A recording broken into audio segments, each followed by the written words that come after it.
قرآن میں اور ایسے رسول اللہ صلی اللہ علیہ وسلم نے حدیث شریف میں شرک کو بہت بری چیز فرمایا ہے۔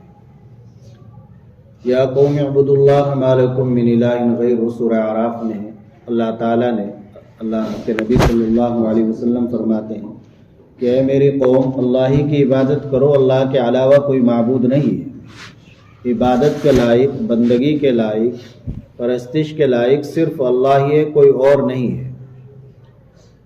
یا بنی لا تشرک باللہ ان الشرک لظلم عظیم، حضرت لقمان نے بھی اپنے بیٹوں کو نصیحت کرتے ہوئے فرمایا تھا کہ شرک نہ کرنا، شرک یہ بہت بری چیز ہے، یہ ظلم عظیم ہے۔ ان اللہ لا یغفر ان یشرک بہ ویغفر ما دون ذلک لمن یشاء، اللہ تعالیٰ شرک کے علاوہ جو گناہ چاہیں گے معاف فرما دیں گے، لیکن شرک کو معاف نہیں فرمائیں گے۔ تو نہ اللہ کی ذات میں شرک ہو، نہ اللہ کی صفات میں شرک ہو۔ اللہ اپنی ذات میں بھی یکتا ہے، اللہ اپنی صفات میں بھی یکتا ہے۔ اللہ کے نبی صلی اللہ علیہ وسلم نے بھی حضرات صحابہ کرام رضی اللہ تعالی عنہ کے ذہنوں میں شرک کی مذمت ڈالی اور ان کو بتلایا کہ کسی بھی حال میں شرک نہ کرنا۔ حضرت ابو الدرداء رضی اللہ تعالی عنہ سے فرمایا تھا لا تشرک باللہ وان قطعت وحرقت، اتنی بڑی بات فرمائی کہ اللہ کے ساتھ شرک نہ کرنا، چاہے تمہارے ٹکڑے ٹکڑے کر دیے جائے اور چاہے تمہیں جلا دیا جائے۔ تو یہ شرک اتنی بری چیز ہے۔ لہذا اب کل کا جو دن ہے، ہمیں کیا کرنا ہے اس دن کے اندر؟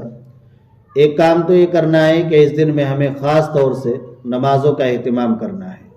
مسجد میں خوب نمازوں کا اہتمام کرے، مسجدوں کو آباد کرے اور اللہ کے سامنے روئے اور گڑ گڑائے کہ یا اللہ، یہ ہماری کوتاہی ہے، کمزوری ہے کہ ایک مسجد کی جگہ کہ جہاں پر تیری عبادت ہونی تھی وہاں تیرے غیر کی پوجا ہو رہی ہے، شرک ہو رہا ہے۔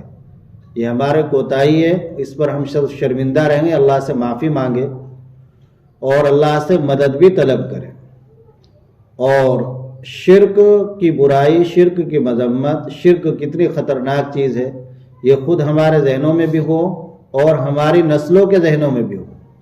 ہماری نسلوں کو، ہمارے بچوں کے سامنے بھی یہ بات آنی چاہیے۔ ایسے ہی اسکولوں میں بچوں کو بھیجنا چاہیے کہ جہاں توحید سکھائی جاتی ہو، اللہ کو ایک ماننا سکھایا جاتا ہو اور شرکیہ باتیں وہاں نہ ہوتی ہو۔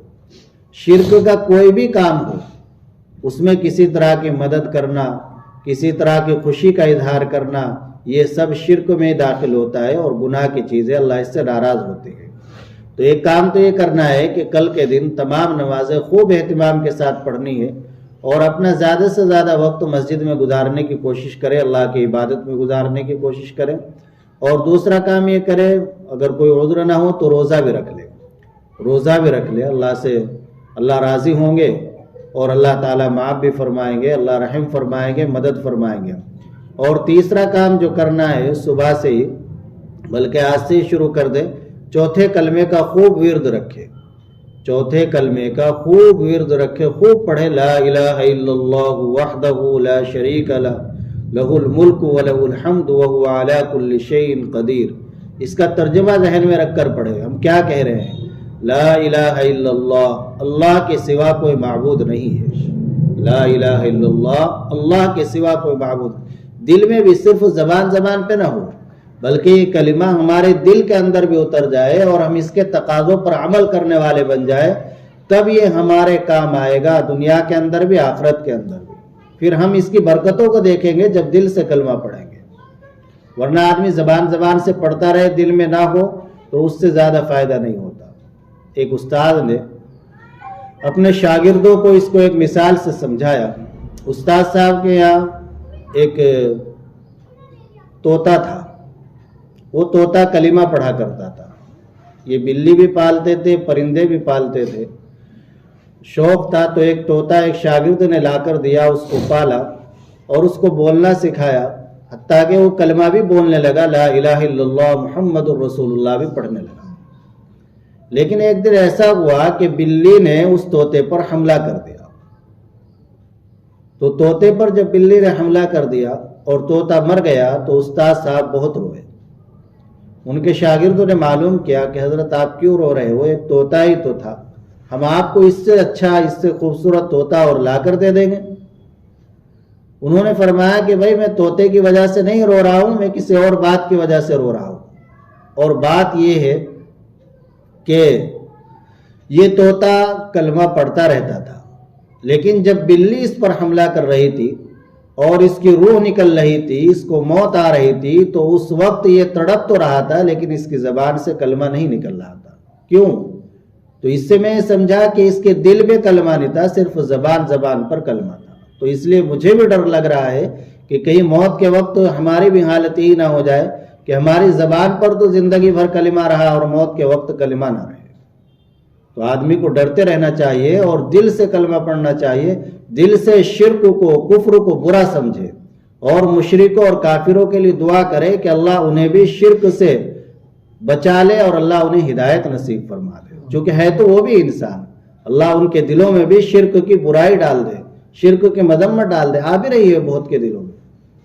اور تو یہ چوتھا کلمہ پڑھے، لا الہ الا اللہ وحدہ لا شریک لہ، اللہ کے سوا کوئی معبود نہیں، وہ یکتا ہے اور اس کا کوئی شریک نہیں ہے۔ لہ الملک، اسی کے لیے سب سلطنت بادشاہت ہے، جو بھی راج ہے، بادشاہت ہے، وہ سب اللہ ہی کا ہے، کسی اور کا نہیں ہے۔ وَلَهُ الْحَمْدُ، اور تمام تعریفیں بھی اللہ ہی کے لیے، اور اللہ تعالی ہر چیز پر قادر ہے۔